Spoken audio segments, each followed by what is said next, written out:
विभीषिका को झेलने के लिए फिर से मजबूर नहीं किया जा सकता। इसलिए हम धर्म के आधार पर आरक्षण नहीं देंगे। ये संविधान सभा का निर्णय है, ये डॉक्टर बाबा साहब आम्बेडकर का निर्णय है, लेकिन उस निर्णय से आगे बढ़कर अब रिजर्वेशन जिहाद शुरू होने वाला है। अगर उलमा काउंसिल की इन मांगों को महाविनाश आघाड़ी स्वीकारती है, जो स्वीकारने का संकेत दे चुकी है, तो ये रिजर्वेशन जिहाद शुरू होगा। पहले इस देश में टेररिस्टों का जिहाद शुरू हुआ, फिर लॉ जिहाद हुआ, फिर वक्फ बोर्ड की तरह लैंड जिहाद हुआ, कोर्ट जिहाद हुआ, अब रिजर्वेशन जिहाद की तरफ बढ़ने वाले साफ तौर पर संकेत दे रहे हैं।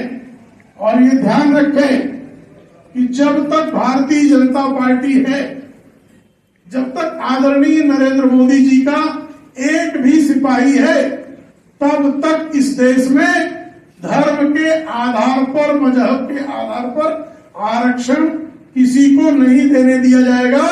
हम रिजर्वेशन जिहाद सफल नहीं होने देंगे, ये हमारा निश्चय है।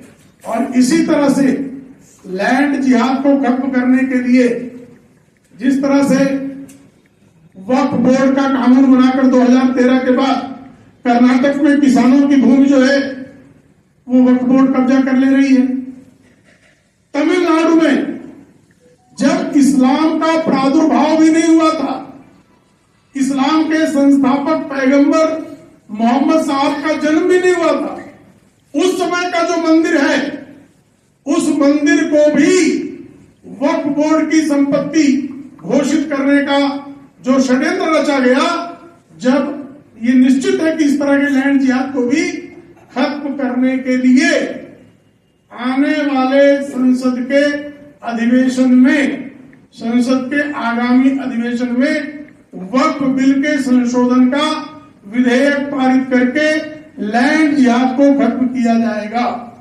एक तरफ इनका जो है वोट जिहाद है, लैंड जिहाद है, इनका रिजर्वेशन जिहाद की तैयारी है, तो दूसरी तरफ जो है, आप लोग भूले नहीं होंगे किस तरह से कर्नाटक में गणेश जी की मूर्ति को जेल में भेज दिया था इन्होंने।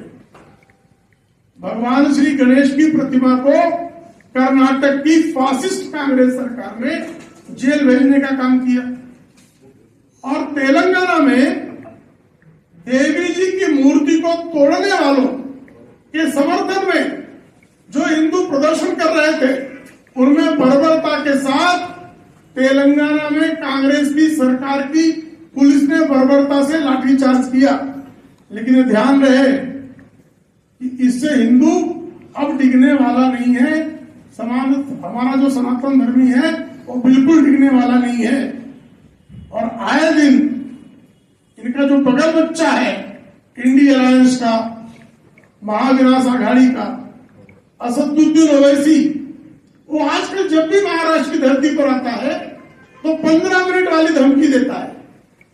ओवैसी याद रखो, आपकी 15